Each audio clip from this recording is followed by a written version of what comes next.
Hello বন্ধুরা, আবারও একটা মিনি ব্লগে তোমাদের সবাইকে অনেক অনেক ওয়েলকাম। তো দেখো, আজকে আমরা 3জন মিলে চলেছি ঘুরতে। তো আজকে আমাদের গন্তব্যস্থল হলো মায়াপুর। তো দেখো, আমরা চলে এসেছি এই যে মায়াপুরের যে ফেরিঘাটটা পার হতে হয় সেইখানে। তো এখানে এসে আমরা এই যে দাঁড়িয়ে আছি, কখন নৌকা ছাড়বে তারপরে ওই পারে যাব।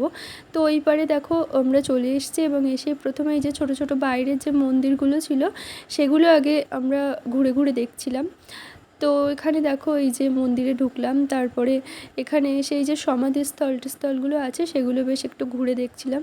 খুব সুন্দর লাগছিল দেখতে। আর জীবনে এই প্রথমবার আমি মায়াপুর আসলাম। তারপর দেখো আমরা বাইরের মন্দিরগুলো ঘুরে এসে মেন মন্দিরের সামনে চলে এসেছিলাম।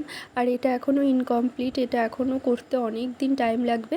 তো যাই হোক, ভেতরে যে মন্দির আমরা দেখলাম, এই যে কিছু কিছু জায়গায় আমাদের ক্যামেরা অ্যালাউ করছে না, বাইরে ফোন আদার্স সব কিছু রেখে ভেতরে যেতে হচ্ছে। তো সেই জন্যে আমার অনেক অনেক জায়গায় ভিডিও করা হয়নি এবং তোমাদের সঙ্গে সেগুলো শেয়ার করাও হয়নি। তারপর আমরা প্রসাদ খাবার জন্য চলে এসেছিলাম, কুপন কেটে লাইনে দাঁড়িয়েছিলাম প্রসাদ, আর প্রসাদে ভিড়ও ছিল অনেক। তো এখানে দেখো সবাই কী সুন্দর লাইন দিয়ে বসে প্রসাদ পাচ্ছে। তো এখানে আমরাও লাইন দিয়ে দাঁড়িয়ে পড়েছিলাম এবং আমাদের হাতে অবশেষে চলে এসেছিলো প্রসাদ। তো প্রসাদ খুব সুস্বাদু ছিল, মানে আমরা তো আবার আরেকবার করে নিয়েছিলাম। তো যাই হোক, আজকের ভিডিওটা এই পর্যন্তই, দেখা হবে অন্য কোনো ব্লগে। আজকে এই পর্যন্তই, টাটা।